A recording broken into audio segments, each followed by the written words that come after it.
a string of city wins. But because of their similar markings, Renzella was able to switch them for the crucial race at Casterton. But the coup became unstuck when the jockey, Gary Canavan, remarked to another jockey as he was weighing in, "Gee, I'm glad that's over, I stand to make 4,000. So after a sensational trial, Renzella was sentenced to 2 years jail, and his lawyer had written a book about that called The Great Ringing. One of the rather unfortunate aspects of bribery and doping of racehorses is often the standover tactics which are used, and people who do know what's going on often are not going to speak out about it for fear of what might just happen. And there's ample evidence of race fixers resorting to violence when they haven't got their way. It's not only the racing industry either. The trotting industry has also had attempts made against trainers and owners' lives.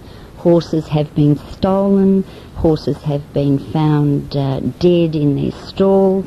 It's not a very pretty picture, the racing industry. And of course, greyhound racing is another aspect. Greyhound racing, of course, you can't do much about the drivers there or the jockeys, but the dogs certainly are doped. In fact, in New South Wales, apparently greyhound doping was so extensive that nearly 1 in 5 dogs that were swabbed by stewards have produced positive findings.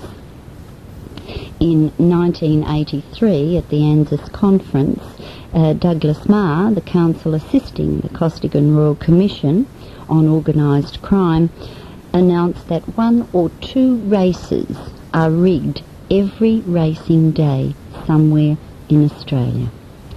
However, he went on to say this is not to suggest that at every race meeting in Australia 1 or 2 races are fixed. That would be far more than is necessary, and there's no evidence yet available to show that it is so. Rather, the odds are swung in favour of the bookmaker by the fixing of 1 or 2 out of all of the races conducted everywhere in Australia, so that for that race, at least the bookmaker knows precisely how the matter will result and how he can make his profit.